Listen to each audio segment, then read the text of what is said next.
Една земя, едно семейство, едно бъдеще.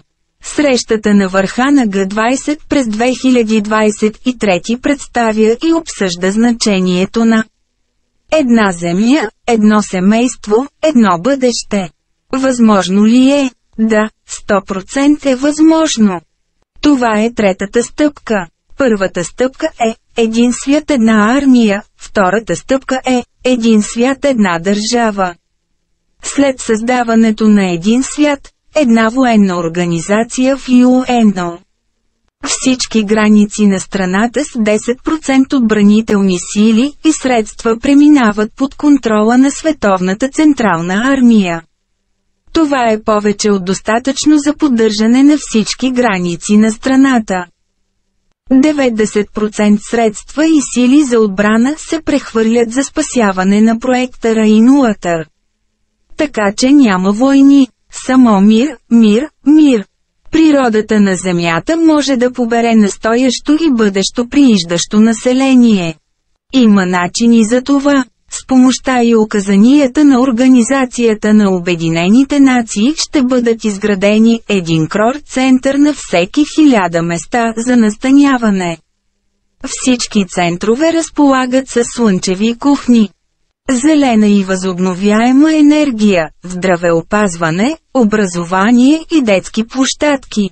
За да се спаси проектът за дъждовна вода, ще бъдат изградени максимални язовири, мини-язовири, контролни язовири.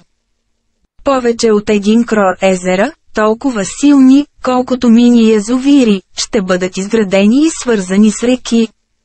Без роуминг всички могат да получат своята работа и основни нужди.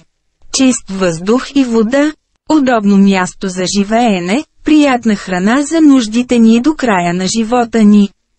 Сега автоматично глобалното затопляне ще намаляе до нашите нужди. Ако някой узрее физически и психически, незабавно ще бъде сключен брак. Всички ще живеят по двойки. За да задоволят основните нужди на всеки човек, 1500 часа работа на година са достатъчни. Сега всички имат огромно свободно време да мислиш и да правиш, за да уловиш рая. За да научите повече за тях, отидете на Адайбър епизод 1 до 6 в YouTube. Общо 10 минути на 40 езика. След като коригираме тази администрация, тя ще продължи поколенията заедно. За тези успехи трябва да отправим нашата молитва към заинтересованите правителства. Отворете уебсайта www.onworld.military.com и се присъединете безплатно. След като получите регистрационния номер, представете вашите роднини и други. Уважаеми кореспонденти, ръководители на институциите, учители и студенти, работата е ваша. Получавате много добър шанс да направите тези промени.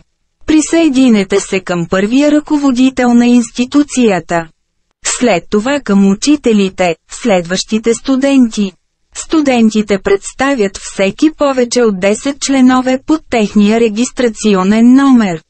Всеки от 500 до 1000 студента в институция може да се присъедини към 11111 членове. За да спасите земята и хората, моля, направете го възможно най-бързо. Тези добри дела са много полезни за вашия успех в деня на последния съд, за да завладеете рая. Ваш PMJF, Лион, Агила Юлага Адайбар Самраджа Адайбета и Самрата Ашуга Чакрафарти и Раджа Чолан. От 1981 международен член на Лионс Клубс. От 2007 председател на Един свят, едно семейство. До нови срещи, приятели! Благодаря ви!